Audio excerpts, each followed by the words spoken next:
Welcome to NBA Best Bets. I'm here with DraftKings contributors Julian Edlow and Kenny Ducey, and host of the Four Seasons podcast for Ball is Life, Ryan Magdziarz. And guys, I want to know what your favorite NBA plays are on the DK Sportsbook tonight. So we got two games this evening. Let's start with the Grizzlies and Spurs.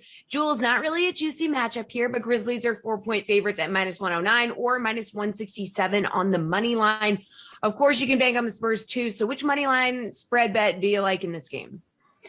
Yeah, like you mentioned, not the juiciest of games. Not necessarily a game that I will bet tonight. We will see, but I strongly lean to Memphis -4. It's square, but it just feels like a spot that we can trust the Grizzlies. San Antonio is not the Spurs of old. It's not the Greg Popovich of old. There's not quite as many bodies that you can trust there anymore outside of a guy like DeRozan. There's just nothing really that pops to you about the Spurs. And that's how they got people for years. They lull you to sleep and they beat you. But Memphis has experience in these type of games. They played in a great play-in game with Portland last year. They played in, a play-in game on Sunday where they lost to the Warriors that was for the 8 seed, essentially, 8-9 seed.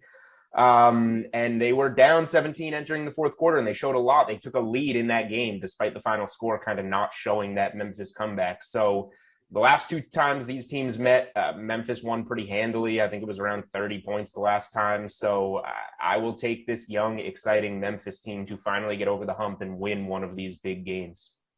Kenny, do you agree?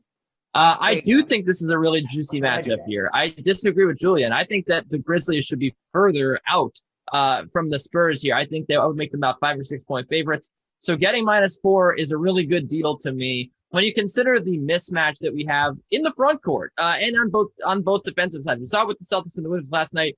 If you can control on defense and on the glass, I think you have a pretty good chance here, especially with both offenses just kind of meh. So I like the Grizzlies. The last two games these guys played, they out-rebounded the Spurs 98-80. They also, won by double digits very comfortably.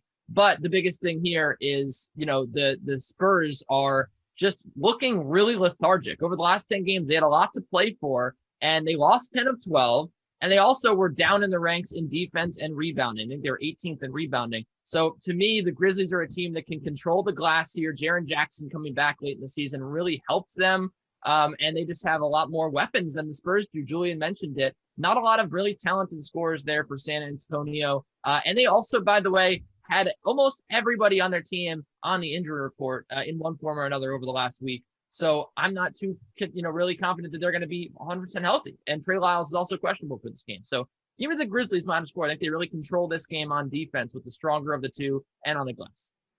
Brian, where are you going? Yeah, I don't really want any part of this game. I'm going to stay away from it. I'm not betting anything that has to do with this game. But if I had to choose one, I'm leaning Grizzlies money line. I've bet against Pop for years and years and years, and it's not gone well for me. And even with this inconsistent Spurs team that doesn't wow you with anything that it does, they still have Pop, and he has experience more than anybody else. I don't really like getting involved with this game, but like I said, if I had to choose one, I would choose the safe route and go Grizzlies money line.